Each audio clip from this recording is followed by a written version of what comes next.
Hey there, my name is Nick Axon, and when it comes to how often you should weigh yourself to lose weight, I think there's really two right answers, and it depends on the kind of person that you are. First off, I think a really solid metric to weigh yourself regularly is once a week.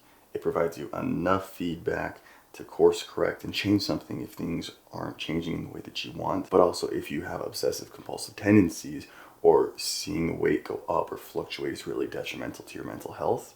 Once a week can be a really good way to go about it. The second way that I think can be really beneficial to weigh yourself is every single day. Now, this is what I do, and it's incredibly volatile. It fluctuates so much from day to day. But the important thing is that when I look at this, I try and look at how my weight fluctuates and where it trends over the course of an entire week, and not so much, oh, my weight's gone up, I'm doing something wrong. So on Monday, I weighed in at 314. By Wednesday, I was 313, which is great. Come Thursday, I dropped 3 pounds, it was 310. And then now on Friday, it's 311. Overall, from Monday to Friday, I've lost weight, and that's great. It means things are moving in the way they should. But if I only placed value on today's and the last days with that slight 1 pound increase, that would be very detrimental. So I don't think that there's necessarily a gold standard answer of what you need to do. I think it depends on the kind of person that you are and being self-aware of how regular weigh-ins are going to affect your mental and emotional health. I have been documenting my weight loss journey, and ultimately I'm trying to lose over 100 pounds. The main reason I'm trying to do this is that in a couple months, I'm actually having my first child, and I want to be in the best shape that I can to take care of my kid and to be able to teach them habits and things that I didn't learn growing up.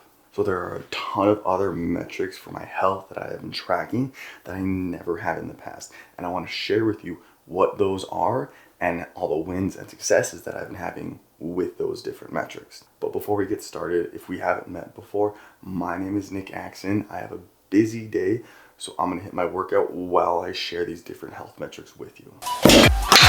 You gotta just make the decision to start. One of the most important metrics that I've been tracking this week, which has been drastically improving, is my sleep. I normally sleep pretty well, but on average, I've been sleeping 6 to 7 hours a night. Previously this week, I've been getting closer to 8.5 hours of sleep. I've been working incredibly hard when I'm here in the gym, absolutely killing myself. When it's finally time to go to bed, I'm incredibly exhausted. And I think being able to get enough sleep throughout the week has been really helpful for a lot of other big things that we're going to talk about. But I think it's giving my body time to respond and relax from workout to workout, so that coupled with enough eating has been one of the biggest and most helpful things for me to actually have my weight drop so drastically this week, and for me to still feel really freaking good.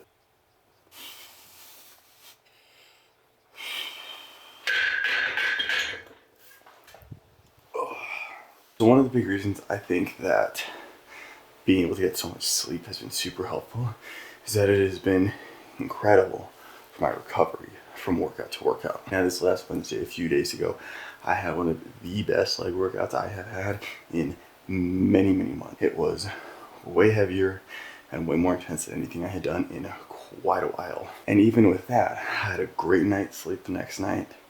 My workout yesterday kind of suffered some because I was just still feeling so drained from the day before. Definitely might have overdone it a little bit on my leg day. And looking back now, 2 days later, I can realize that. I'm hitting the weight for the bench press here, and it's decently heavy for dealing with my shoulder issues and everything, but I've been going heavier recently. I don't think that's going to happen today though, and even though my sleep has been good, resulting in my energy and my recovery being good, I think I've been pushing the limits really aggressively this week, and my body just hasn't had time to respond yet. So I think that's just one of those things that's just going to take time and doing the best you can where you're at. I had a conversation with someone a couple days ago talking about giving 100%, and they were feeling bad because they're dealing with other issues and problems and not able to give 100% compared to what they normally can when they're feeling great. And I think that's an important distinction to make, is that giving 100% doesn't mean you're always comparing it to what your best is in the past. Sometimes giving 100% that day is just showing up and doing it.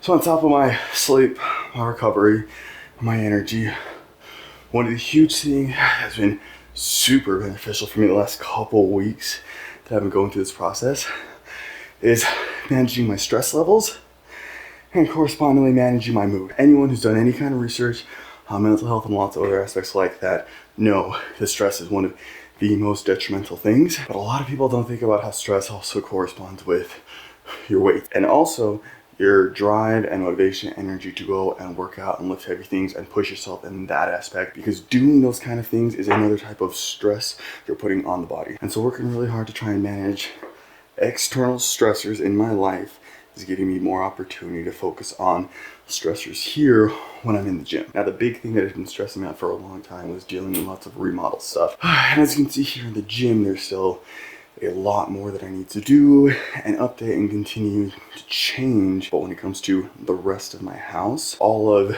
the biggest and most taxing projects are finally done, and it's taken over a year to get to this point. And so because those are all done, I'm in a much better mood pretty much all the time, and being in a good mood continues to make it easier to want to get in the gym, to want to push myself, to want to eat right, and to even help me stay motivated from day to day to keep eating the right foods. Because last night I really just wanted to say F it and order a massive pizza, but I didn't. And today I can look back and think that I'm glad I didn't order anything else. So one of the last big things that I think has been most helpful for having the energy, having good recovery from workout to workout, feeling good, and ultimately seeing my body change throughout this last week has been focusing and making sure to get enough protein. My ultimate goal is to get down to 200 pounds, and I'm still very far away from that. That gives me a little bit of wiggle room so that I don't have to be super neurotic and obsessive about every little aspect of my diet. Eventually I will be as I get closer and closer to the goal. But for now, the important thing is that I'm doing whatever is manageable and then what I can actually handle. I think it's a really good state to be in right now, because I know in a couple months when I have my newborn baby, there's no way I'm going to be able to have the time or the energy to be super anal and neurotic when it comes to all the foods that I'm eating. So learning how to focus on making sure I'm getting enough protein right now is good. And then also being able to focus on being mindful of everything else that I'm eating and not overindulge and eating too much food. Now, the whole point of me filming these is so that I have something to look back onto as I document my journey to get rid of this dad bod. And I hope that the information I share is information that you find useful, and that if you are trying to lose a small amount of weight or a life-changing amount of weight like I am, that this will give you many different metrics of your health that you can track that goes beyond just what a scale says. And if this information does help you, I hope you'll stick with me on this journey.